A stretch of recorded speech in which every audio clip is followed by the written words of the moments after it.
Hello everyone and welcome. This is my review of a brand new film that actually only got one screening. One screening in the world. It happened tonight, or at least in America. This is my review of 31. This is a brand new horror film from director Rob Zombie. I believe this is his first film since his last one, which came out I think 2 or 3 years ago. That one was called Lords of Salem. Now, I've been a fan of Rob Zombie since he was in White Zombie and when he had his solo career that's continuing today.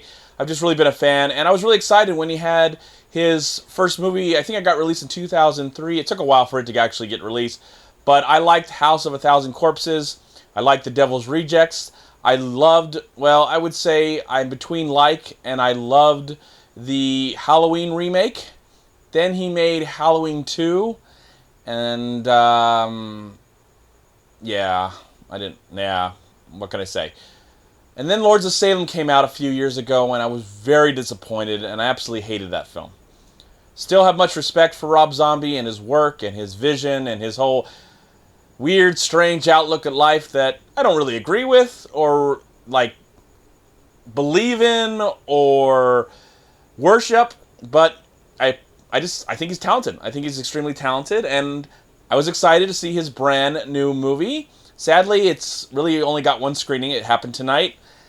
I saw it. What is it about? Well, 31. Of course, it takes place in the 1970s because Rob Zombie loves the 70s. He loves the actors from the 70s and 80s.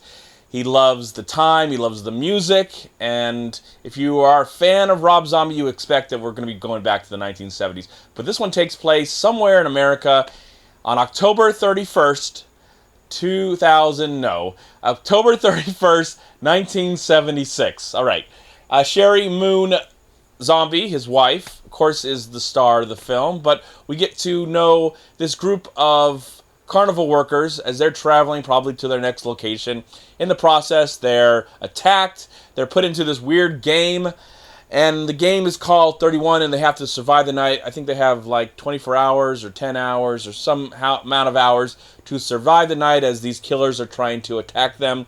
The leader of this game is played by Malcolm McDowell, the great Malcolm McDowell, and thankfully Rob Zombie loves Malcolm McDowell. He's used him before in the past, of course, and Malcolm McDowell does a fabulous job in this movie, and he is a part of this film. He gets to act, he gets to perform, he's not wasted at all, and I'm really thankful for that because he is probably my favorite actor in this entire film. But is he my favorite performance in the entire film? Now, Sherry Moon Zombie is Sherry Moon Zombie. We really only get to see her from time to time when there's a Rob Zombie movie. I don't think she's a really good actress. I think she's kind of just playing the same part each time, but she's kind of good at it. She's all right. She wasn't that as annoying as she was in Lords of Salem, which I just felt was completely pointless, and I had no idea what was going on in that film half the time. But in this film, she's playing herself, and she's good at it, but I think she's still an okay actress. Not really in love with her at all. Don't really care about her at all. And that's the thing, do I care about these people that are in danger? Not really. Sometimes they're funny, sometimes they're interesting, but overall, they're kind of forgettable. But the way that the story goes and the little nuances you find along the way are kind of interesting, of the background of this game. They actually do take the time to give you a little bit of the background or behind the scenes, especially near the end, that I thought was very cool and interesting. But I think I would have enjoyed this movie more if there wasn't a lot of shaky cam, tons of shaky cam throughout the entire film, and tons of close-ups. There are too many close-ups in this movie, and I felt like I couldn't really, at half the time, really get into what was actually happening. Yes, it's extremely violent. Yes, it's bloody.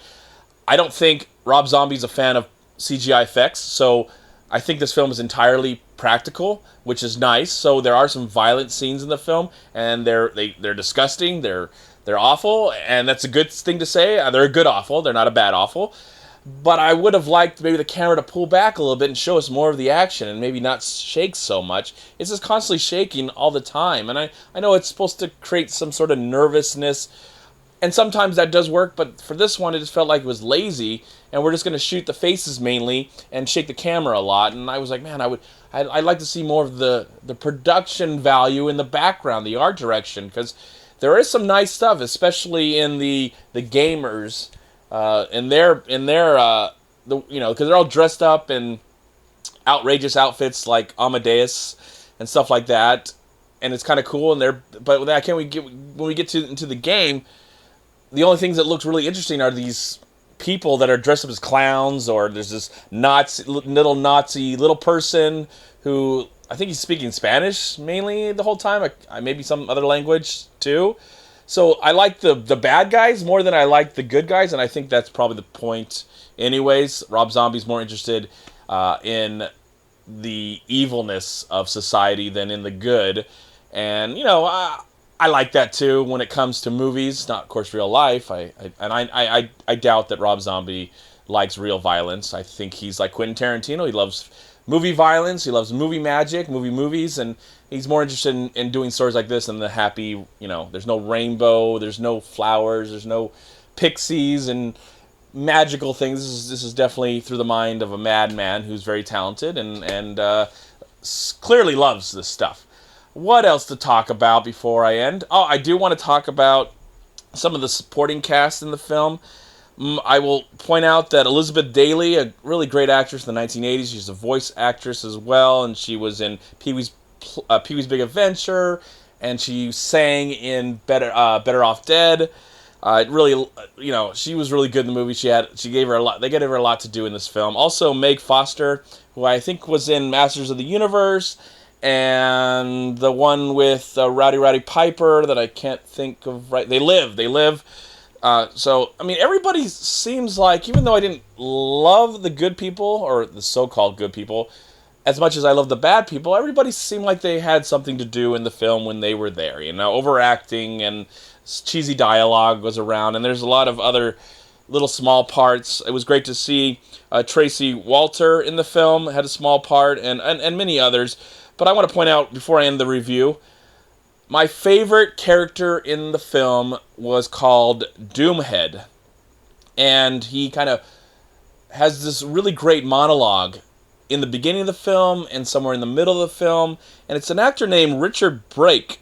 And this actor I've seen before, and I think he played the man who killed Bruce Wayne's parents in Batman Begins. So that's what I've seen him in before, and I've seen him do other small parts. I think that's what he's known for. And it looks like he might be in Game of Thrones too. He's in a lot of things. Okay, he's definitely a really good character actor, and I hope that we get to see him more in the future. But him as Doomhead was the best character in the entire. I was terrified. Was I scared in this movie? Not so much. Was I creeped out? A lot. But I was absolutely terrified by Doomhead, played by Richard Brake. Yeah, Doomhead was just awesome, and I see that coming, because I don't know if this movie's ever going to get a proper release. I doubt it, sadly. It deserves it, especially for the horror fans out there and the people that love Rob Zombie. I think people would want to see it.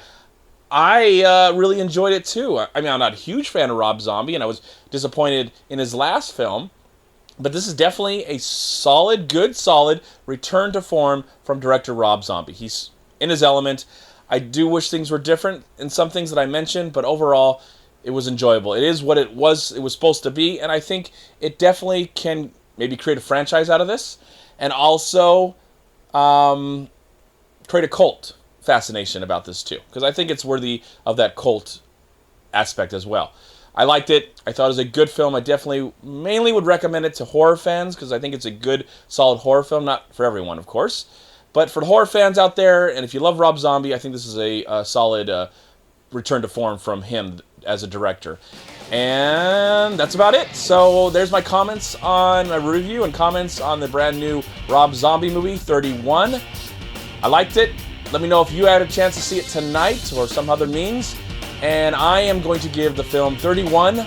I will give it a solid 3 stars out of 4. Thank you so much for watching. Please like, comment, and share this video. And also, please check out these amazing movie websites. And if you enjoyed this review, please click here to subscribe to my channel, and also please check out all my recent reviews right here on YouTube. Have a great day, live film, find peace, happiness, and harmony in anything and everything you do, and I'll talk to you at my next movie review.